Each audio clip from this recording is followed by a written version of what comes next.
Mom, I just got to the hospital. Which floor is Grandma on? I clutched my phone while hurrying through the entrance, my canceled cruise tickets still burning in my email inbox. Oh, honey, they just moved her. Let me check and call you back. Mom's voice had that slight tremor she gets when she's nervous. I stood in the hospital lobby, my wheeled suitcase beside me, still wearing the sundress I'd planned for the cruise. Something felt off about Mom's response, but I couldn't place it. While waiting for her call back, I mindlessly scrolled through Instagram, and that's when my world shattered. There was my sister Emma's latest post. Family cruise about to begin. So blessed to have everyone here. The photo showed my parents, Emma, her husband, and my heart stopped, my perfectly healthy grandmother on the cruise ship deck. Champagne glasses raised in celebration.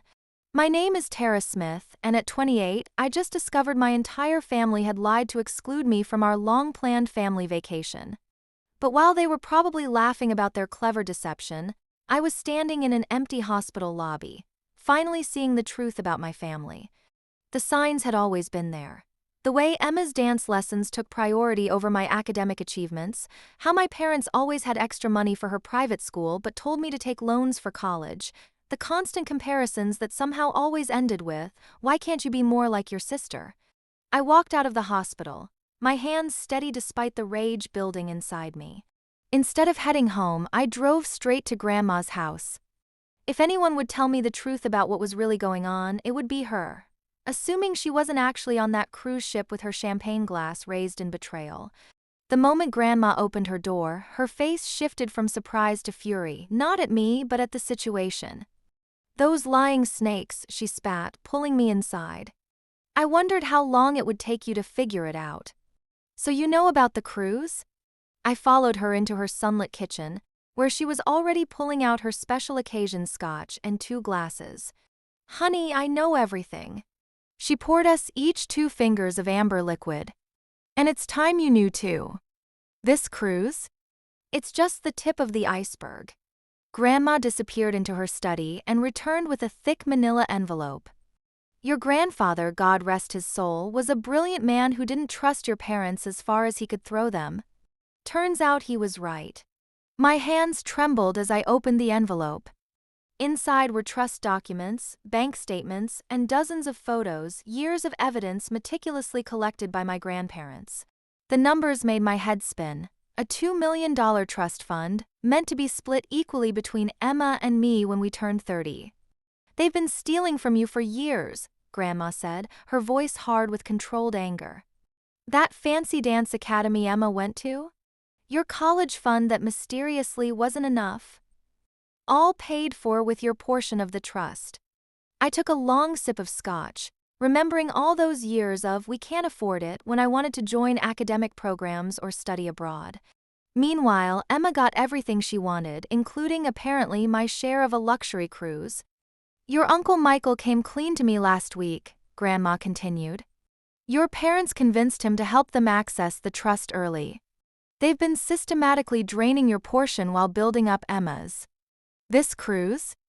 They used $15,000 of your money to upgrade their cabins." My phone buzzed, another Instagram notification. Emma posting about their first sunset at sea. I stared at my sister's filtered sunset photo until my vision blurred. The caption read, "Perfect evening with the perfect family." My thumb hovered over the comment button. Years of being the good daughter holding me back from what I really wanted to say. "Don't you dare hold back now," Grandma said, refilling our glasses. "They're counting on your silence. They always have." She pulled out her iPad, showing me spreadsheets that detailed years of financial manipulation. "Your father and mother have been gaslighting you since you were 12, making you think you were less worthy than Emma." The evidence was staggering. Every time I'd been told to be responsible and work through college, they were funneling my trust fund money into Emma's dance competitions. When I couldn't afford a car and took the bus to my first job, they were using my money to buy Emma her BMW. The family emergency that made them miss my college graduation? They were at Emma's destination wedding in Maui, paid for with $50,000 from my trust. But why? My voice cracked. Why would they? Because they never thought you'd find out, Uncle Michael's voice came from the doorway. I hadn't even heard him arrive. He looked haggard, guilt written across his face. Your mother convinced me it was for the best, that Emma needed the money more because of her special talents. I was stupid enough to believe her. He dropped a stack of papers on the table. But last week, I overheard them planning something worse. They're not just taking a cruise, Tara. They're meeting with someone in the Cayman Islands to move the remaining money offshore. They're planning to drain everything before you turn 30. My phone kept buzzing, more family vacation photos flooding social media. Mom in a designer sundress I'd never seen before. Dad looking relaxed in what appeared to be a luxury suite. Emma showcasing their 5-star dining experience. With shaking hands, I opened Instagram and started typing. Funny how my family could afford a luxury cruise right after telling me Grandma was dying in the hospital. Even funnier how they paid for it with money stolen from my trust fund. Wait, Uncle Michael said, pulling out his phone. If you're going to expose them, let's do it right. He forwarded me emails, bank statements, and recorded conversations. Your mother's been bragging about this plan for months in the family group chat they excluded you from. Grandma stood up, a fierce glint in her eye. There's one more thing they don't know. She pulled out another document. Your grandfather made me the executor of his business holdings, and last week I transferred controlling interest of the family company to you. They think they're untouchable on that ship, but they've forgotten who really holds the power. My phone exploded with notifications as my post went live. First came the shocked responses from family friends. Then Emma's panicked direct message. OMG Tara, what are you doing? Delete this. Finally, Mom's message arrived. Delete that post immediately or we'll tell everyone your secret. Don't test us, Tara. I laughed out loud, showing the message to Grandma. What secret could possibly be worse than what they've done? Grandma's expression turned grim. They're bluffing, but they're also desperate. Desperate people do desperate things.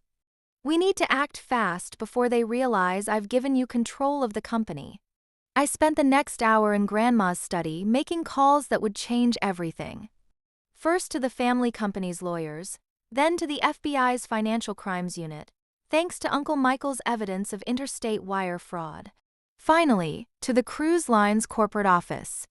Your parents listed you as their emergency contact, the cruise line representative said. Would you like me to patch you through to their cabin? No, I replied, my voice steady. But I would like to report suspected financial fraud on their credit cards. Within minutes, their cruise ship cards were deactivated. No more 5-star dining on my dime. Mom called almost immediately. What did you do? She hissed. Our cards aren't working. Isn't Grandma's condition serious? I kept my voice sweet. Shouldn't you be by her hospital bed instead of worried about your cruise cards? Tara, you're making a huge mistake. We've protected you all these years. Protected me from what, Mom? From success? From independence? Or from the trust fund that was rightfully mine? Dad grabbed the phone. Listen here, young lady. Delete that social media post and unlock our cards or what? I cut in. You'll tell everyone how you stole nearly $1 million from your own daughter? Too late. The FBI is already involved. The silence on the other end was deafening. Then Emma came on, crying. How could you do this to us? We're family. Family. I laughed. Family doesn't steal. Family doesn't lie. And family certainly doesn't fake a grandmother's hospitalization to go on a cruise. That's when Grandma's other line rang, the cruise ship's captain. Apparently, my parents were causing a scene, demanding to be let off at the next port. I'm afraid that won't be possible, the captain informed us. We've been contacted by the FBI. All parties involved need to return to Miami. Over the next few hours, the family group chat I'd never been part of exploded. Relatives chose sides. Emma's husband, learning the truth about their wedding funding, left their cabin to stay in another part of the ship. Mom and Dad's carefully crafted image crumbled as more relatives came forward with stories of their manipulations. Uncle Michael forwarded me one last message from Mom, heading to the port in Cozumel. Found a private charter. Don't try to stop us. But I was already ahead of them. Thanks to Grandma's business connections and the new company authorities were waiting at every possible escape point. My parents had nowhere to run. The media called it the family cruise from hell when my parents were arrested trying to board a private yacht in Cozumel. The headlines wrote themselves: Family business heirs arrested in trust fund scandal, cruise ship conspiracy leads to FBI investigation, sisters' Instagram posts reveal million-dollar betrayal. Emma turned state's witness faster than she used to pirouette in her stolen money-funded dance recitals. She claimed she had no idea about the source of all her privileges, though the text messages Uncle Michael provided proved otherwise. Still, the prosecutors offered her immunity in exchange for testimony. She lost her BMW and her husband in the same week. The family company's emergency board meeting was held in Grandma's garden. As the new controlling shareholder, I had to address the fallout. Dad had been embezzling company funds too, it turned out. Nearly 30 employees' pension funds had been restructured into his personal accounts. I want every penny restored, I told the board. And I want a new scholarship program established for employees' children. Let's show them what real family values look like. The legal proceedings took months. Mom and Dad's defense crumbled when their offshore accounts were discovered. They'd been skimming from more than just my trust fund. Distant relatives came forward with similar stories. The web of financial deceit stretched back 15 years. We did it for you girls, Mom sobbed in court. We wanted to give Emma her dreams, and we knew Tara was strong enough to handle herself. The judge wasn't impressed. You stole your daughter's dreams to fund another's, she said during sentencing. That's not parenting, that's criminal favoritism. Dad got 8 years for fraud and embezzlement. Mom got 5. The restitution order included every penny they'd taken plus interest. Emma was ordered to repay her portion of the stolen funds, though she claimed bankruptcy almost immediately. 3 months later, I sat with Grandma in her garden again, watching her tend to her roses. The company was thriving under new management.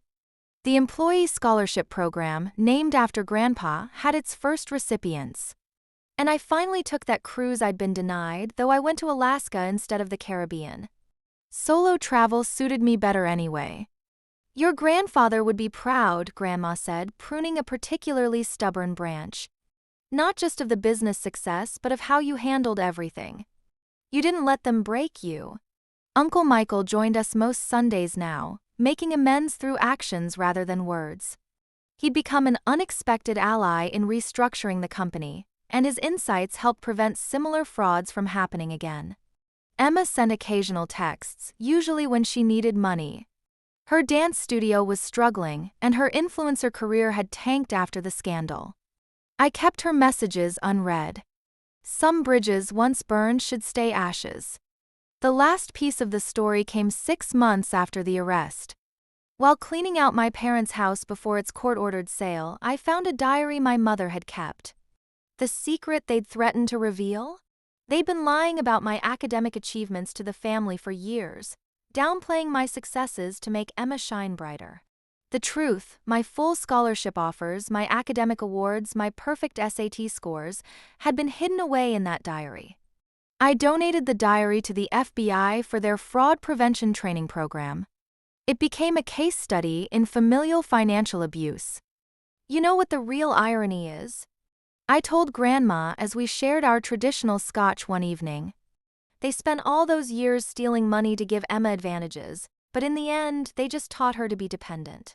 Meanwhile, all their neglect taught me to be independent. Grandma smiled, raising her glass. To unintended consequences. I raised mine in return. To new beginnings. The garden roses were blooming, their scent mixing with the evening air. Sometimes the best revenge isn't just success, it's blooming exactly where they never bothered to water you.